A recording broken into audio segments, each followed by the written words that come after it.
Halo, saya Ahmad Dhani mengucapkan selamat dan sukses kepada Banyuwangi Geographic. Semoga kedepannya semakin banyak menemukan hal-hal baru yang menarik sehingga bisa menambah wawasan masyarakat. Dan semoga kemampuan bermusik anggotanya semakin meningkat, terus belajar dan terus selalu semangat.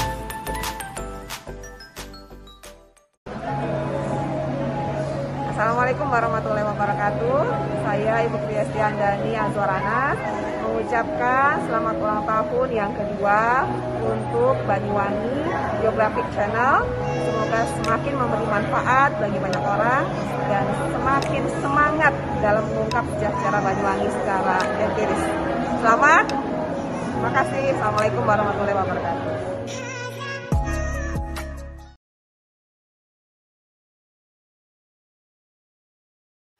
Tiba-tiba badan saya itu panas tidak jelas, nggak karu-karuan ya. Sampai saya nggak bisa tidur 3 hari 3 malam. Terus saya biarkan paling cuma capek saja, mungkin atau apa. Tapi tiba-tiba kok lama-kelamaan saya 3 hari 3 malam nggak bisa tidur, nggak mau makan, sampai saya biarkan sehingga saya ketakutan sendiri. Sampai semua dokter, Mas, nggak apa-apa, Mas. Sampai nggak apa-apa, jantungannya bagus, paru-paru Anda. Bahkan termometer apa sih, ukur suhu tubuh. Suhu Anda tetap nggak apa-apa. Bayangkan, saya nggak minum kopi, takut minum susu. Putih terus, nasi putih terus.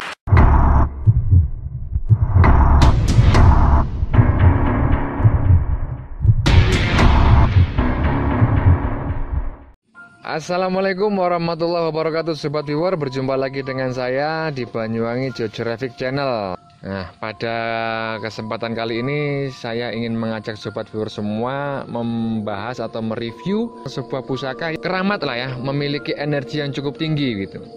Jadi saya mendengar seorang teman bernama Kang Ribut Kalambuan. Kang Ribut ini adalah di Banyuwangi sudah cukup terkenal sebagai seorang musisi ya, yang setiap hari itu ya genjreng-genjreng begitu dan cukup terkenal di Banyuwangi. Nah, ternyata Sobat Viewer, Kang Ribut ini menyimpan sebilah keris gitu yang memiliki energi cukup tinggi begitu. Mendapatkannya ini juga sedikit mistis katanya, dan setelah mendapatkannya katanya Kang Ribut ini juga mengalami gangguan kesehatan yang cukup mistis begitu. Nah, bagaimana kabarnya Bang Ribut? Ya, alhamdulillah baik. Alhamdulillah baik ya. Konon Anda ini memiliki sebilah keris begitu yang cukup keramat gitu. Saya tidak serta menjawab iya atau tidak ya. Tapi gini ya, saya hanya memaknai bahwa itu bagian dari estetika ataupun benda yang dikeramatkan oleh leluhur lah, apapun istilahnya. Jadi begini, tidak bermimpi ya, tidak terbetik dalam diri saya kalau saya memiliki keris ini sebetulnya. Ya. Namun ironisnya kadang-kadang ada orang yang sampai ke sana kemari mencari sebuah keris. Jadi begini singkatnya, saya hanya ingin menjelaskan proses kenapa kok sih saya tiba-tiba dapat ini. Oh iya, katanya juga ada mistisnya begitu Kang Ribut ya? Aneh, menurut saya aneh lah. Iya. Jadi di luar dari estetika saya. Jadi memang sih ada, tapi saya nggak ngerti lah mitos-mitos. Kalau memang itu ada, itu bagian dari orang-orang yang mempercayainya. Ya, masuk pada dunia mitos. Saya hanya mencoba ini sebuah estetika ataupun apalah. Namun kadang-kadang berdampak juga dalam perasaan kosmik, apa istilahnya energi kosmik yang sehingga sampai tahun 96 itu ibu saya itu ke Yogyakarta. Ton, manggil saya Tono. Ibu saya itu panggilan kecil saya Tono. Jadi ibu saya nggak tahu kenapa ibu saya ke Jogja tahun 95 atau 96, saya lupa. Jadi kamu masih ingat, Ira masih ingat hampir namanya Pak Pun. Ibu saya manggil Pak Pun. Saya lupa siapa Pak itu gitu. Katanya dulu yang pernah mancing di rumah. Orang itu sempat nginep di rumah saya. Jadi taruhlah tahun 88 sampai 96 berarti 12 tahun. 8 tahun. 8 tahun ya, 8 tahun ya. 8 tahun berikutnya ibu saya cerita itu mengenai keberadaan beliau. Ternyata beliau itu sudah dinas, memegang sebagai kepala dinas di salah satu instansi di Banyuwangi. Instansi pemerintahan ya? Instansi pemerintahan gitu. Ya alhamdulillah saya bilang. Tahun 2000 awal, nggak salah 99 gitu ya. Saya pulang ke Banyuwangi dari Jogja. Sengaja ingin menemui dia. Bapak kawan saya mancing itu, namanya Pak Kun. Menemui dia. Sampailah saya ke rumahnya. Kebetulan sampai di rumahnya sekitar jam hari Jumat, saya ingat hari Jumat. Di rumahnya nutup ya. Jadi yang ada tukang becak itu. Saya tanya sama tukang becak, Pak, apa bener ini rumahnya Pak Kun? Tukang becaknya curiga, saya masih gondrong, mungkin dikira preman. Iya. Sementara yang saya temui pejabat. Tukang becak tadi beralasan macam-macam agar supaya saya tidak menemuinya. Mungkin begitu. Jadi saya berpikir oke lah, mungkin ini bukan saatnya saya ketemu dia. Saya balik kanan, saya bawa sepeda pancal, balik kanan, kurang lebih 50 meter ke arah timur. Ternyata ada di belakang saya memanggil saya, naik becak. Dan saya lupa wajahnya seperti apa orang yang saya temui tahun 88 itu. Saya sudah lupa wajahnya. Dia menyapa dari belakang saya. Oh, Mas Ribut ya, Mas Ribut ya. Saya kaget. Sebelum saya melihat dia, saya, ya Allah, orang itu ternyata masih mengingat saya. Balik kanan saya melihat dia, aduh Bapak ya. Kami berangkulan bersama. Kapan Mas datang Mas? Aduh Pak Kun masih sehat. Dia juga agak gondrong, padahal pejabat dia. Tukang becak tadi agak mungkin kewuh. Ya, kikuk mungkin ya. Melihat saya bahwa bersahabat lama. Bayangkan, tak dari tahun 88 saya belum pernah ketemu. Sampai tahun 2000, lumayan lama, jaraknya berarti 12 tahun. 12 tahun. Udah lupa wajahnya, udah lupa. Itu pertemuan pertama saya sebelum saya meninggalkan Banyuwangi tahun 88. Nah, setelah itu tahun 2000 saya akan balik lagi ke Jogja. Jadi saya sudah melupakan sudah bapak itu, lupa sudah. Ternyata dia tinggal di Banyuwangi. Nah, pada tahun 2005 atau 2006 saya jalan-jalan keluar, Pak. Saya keluarkan motor, tiba-tiba, wah saya harus ke rumah bapak Kun. Itu terlontar begitu saja. Langsung jam 8:30 enggak ada. Berangkatlah saya ke sana.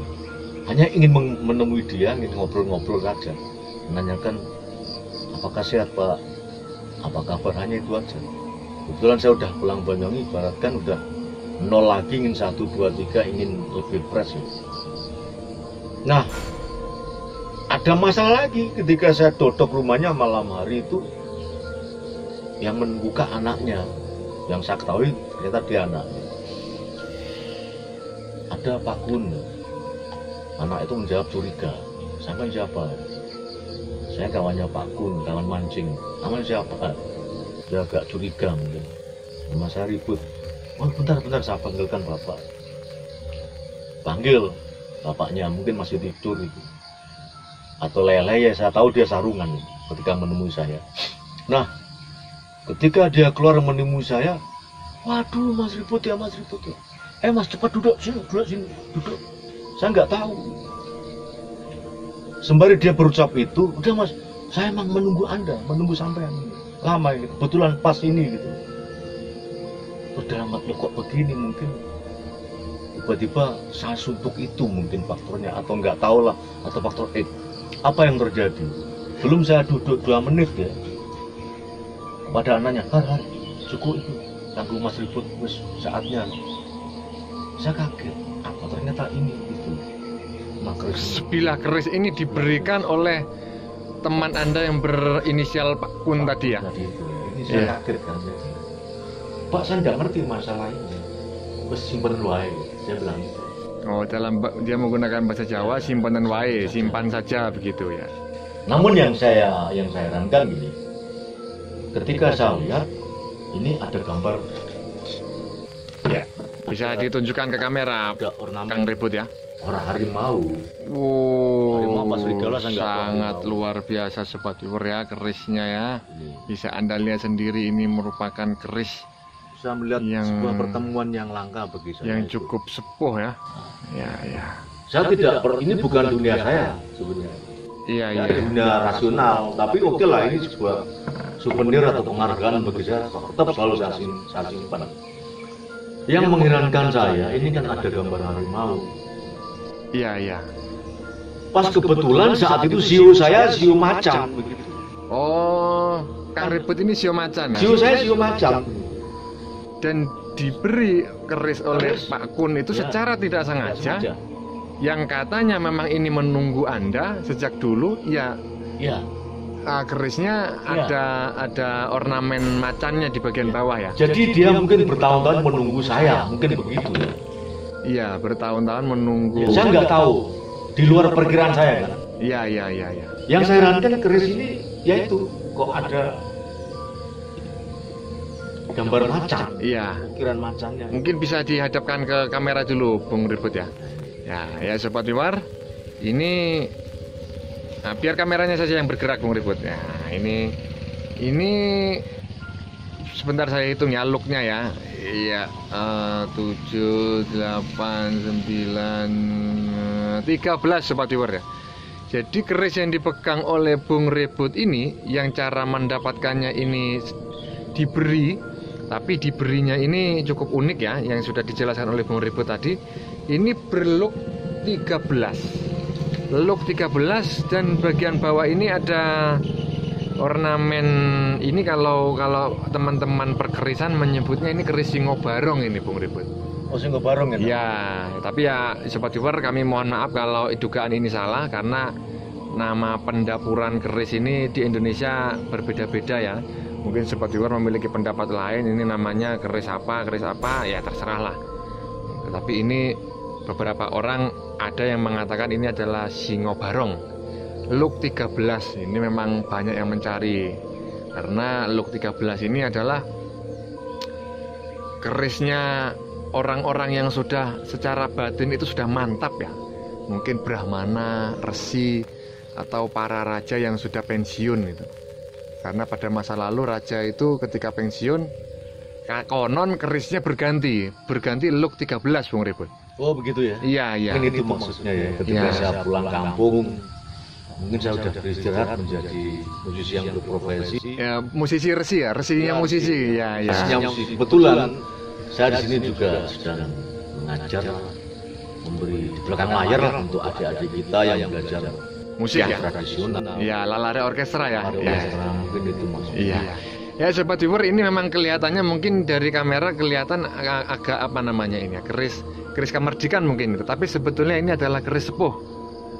Tapi mungkin dirawat dengan baik sehingga masih terawat ya. Masih terawat dengan baik. Nah, mungkin bisa dilanjutkan Bung Ribut. Ya, setelah itu gini. Saya enggak itu. Jadi saya gini. Apa sih ya maksudku? Apa? Lalu ada pertanyaan dalam diri saya.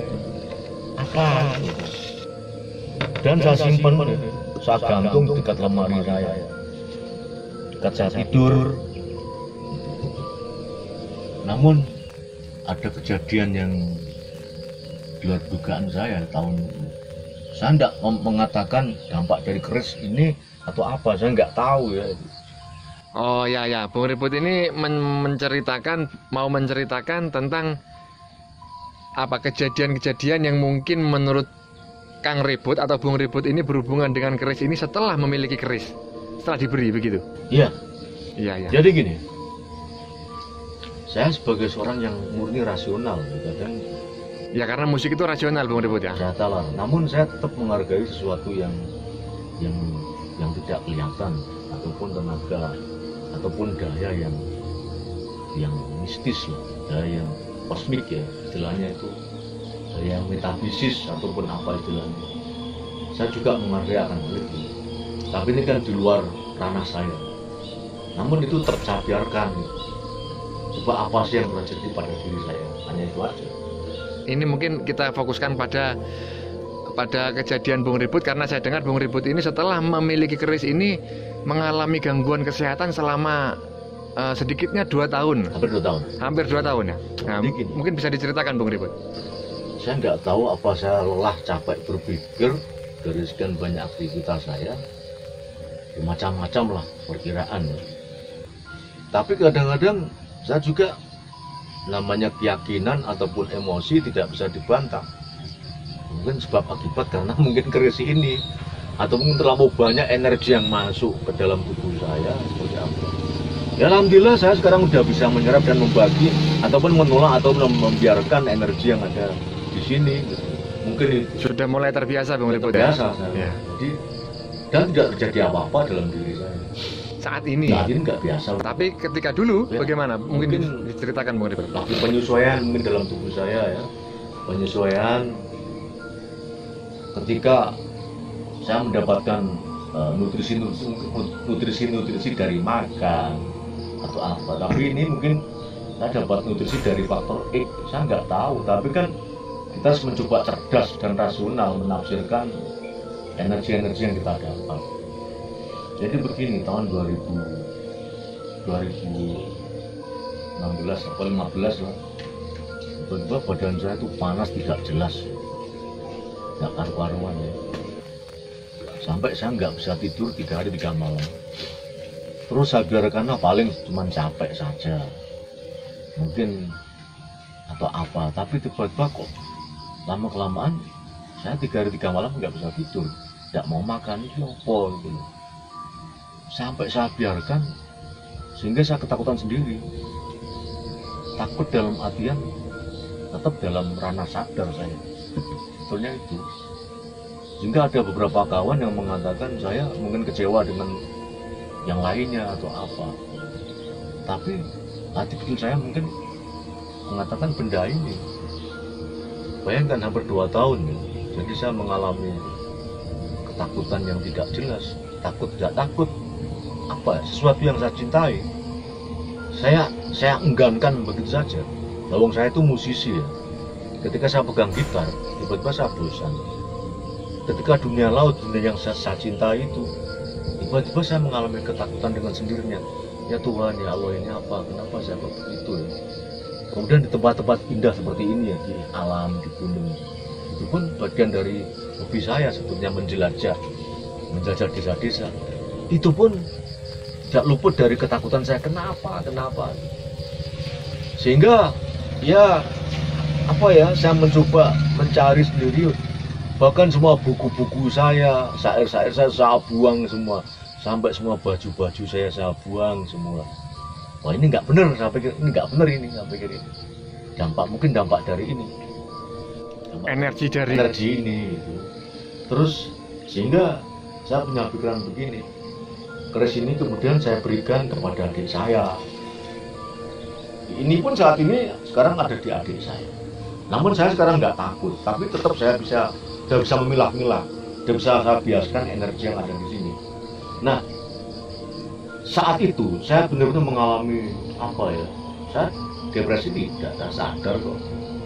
Sakit juga tidak, bahkan hampir semua dokter, Mas nggak apa-apa Mas, sampai nggak apa-apa, jantung Anda bagus, paru-paru Anda, bahkan termometer apa istilahnya, mengukur suhu tubuh.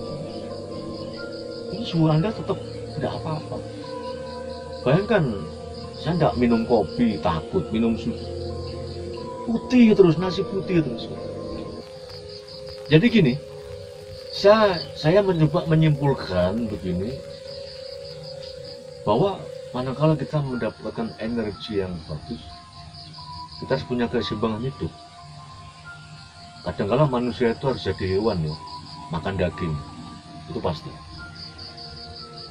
Kadang-kadang manusia juga tumbuh-tumbuhan, itu kan jadi makhluk hidup juga. Sehingga saya punya pikiran begitu, kita harus vegetarian sekian hari.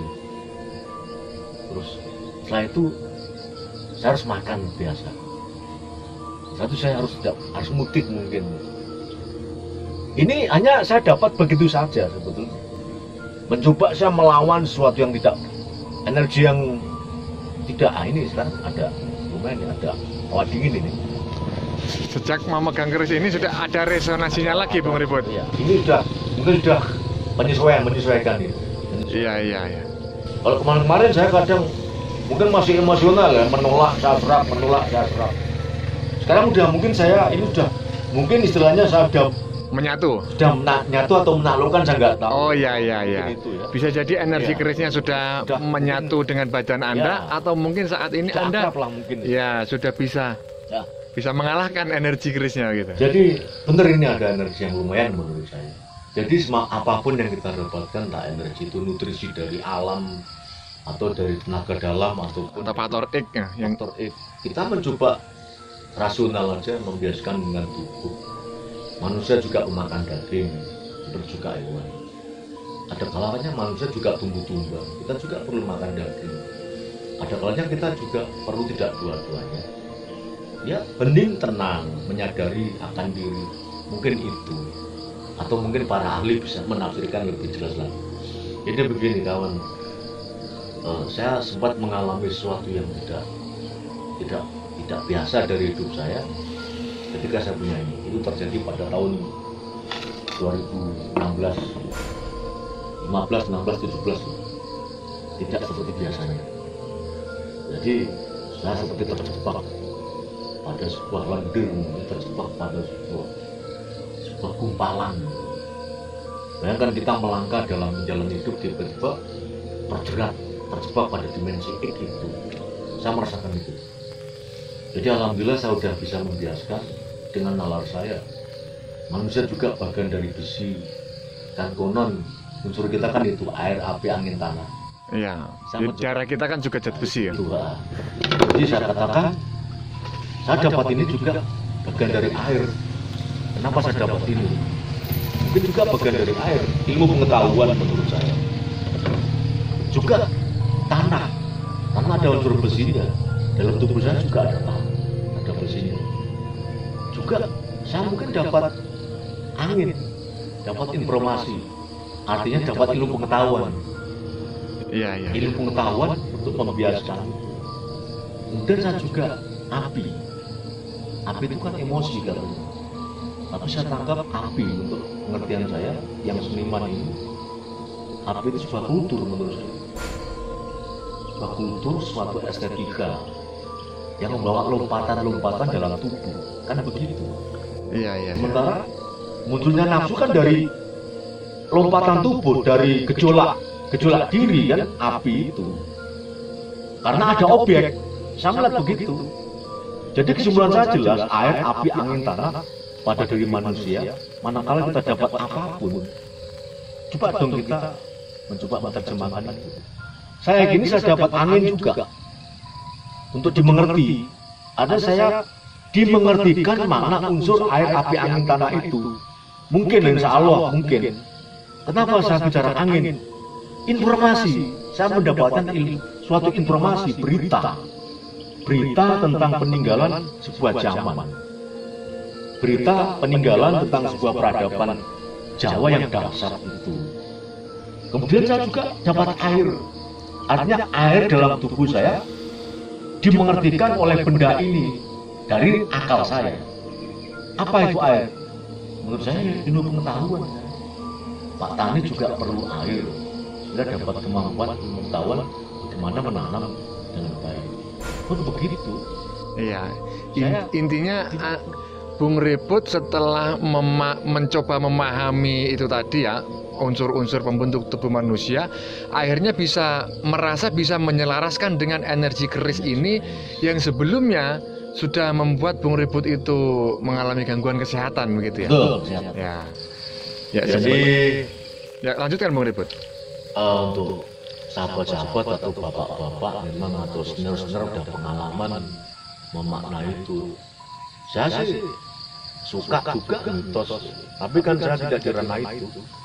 Tapi bagi saya monggo kita mencoba sama-sama merasionalkan sesuatu yang kenapa kok beda dalam tubuh saya, beda dalam pengertian rasakan zat yang saya rasakan. Ya jelas beda. kita ada gejolak. Begitu melihat sesuatu yang seperti ini, gejolak dalam tubuh, dan pikiran kita melayang ke masa lalu. Ada pendekar, ada satria, pasti kita berpikir ke sana. Gejolak, saya katakan itu api, nafsu kan muncul rasa. Nafsu ini rasa, nafsu ini bagian dari antara apa? Ya suka, duka, indah, seneng, kuat. Ini kan juga bagian dari nafsu. Kemudian kita juga dapat semacam dimengertikan makna tanah. Ya ini besi, ini kan dari besi juga dari tanah. Dalam tubuh kita ada tanah. Ya kita satukan dulu tanah, besi, tanah yang ada dalam besi ini. Kemungkinan itu. Oh, jadi kita resonansikan dulu tanah yang ada dalam tubuh kita dengan tanah yang berada dalam keris ini. Kita resonansikan zat besi yang ada dalam diri kita dengan besi yang ada dalam keris ini. Nah, baru setelah itu akan terjadi sebuah keselarasan energi. Oh iya. Ya cukup dulu Bang Ribut ya, karena ini sudah waktunya sudah banyak ini. Intinya ingin saya sampaikan kepada sobat viewer bahwa keris yang dipegang oleh Bung Ribut ini, ya ini saya shooting ya. Saya shoot lebih dekat lagi. Warangkanya sangat tua sekali ya. Dan kerisnya ini terlihat keris kamardikan, tetapi ini keris sepuh sebetulnya sobat viewer. Nah, ya keris ini memiliki energi yang cukup kuat, dan ini bukan hanya Bung Ribut saja yang mengatakan, tetapi beberapa teman yang berhasil saya temui juga mengatakan hal yang sama, terutama orang-orang yang selama ini konsentrasi di dunia perkerisan begitu. Nah, cara mendapatkannya pun unik, seperti yang sudah disampaikan oleh Bung Ribut tadi, bahwa dia tiba-tiba diberi oleh orang yang sudah menunggunya ya lebih dari 10 tahun Bung Ribut ya. Betul. Ya. Lebih dari 10 tahun untuk menunggu memberikan keris ini. Nah kebetulan sekali Bung Ribut ini tahunnya adalah Shio Macan, dan diberi oleh orang tersebut adalah sebuah keris yang dapurnya itu kemungkinan besar adalah Singo Barong. Saat itu juga pas tahun macan memberikan kepada saya. Pas diberikan pada tahun macan juga. Wah luar biasa ini sobat viewer ya.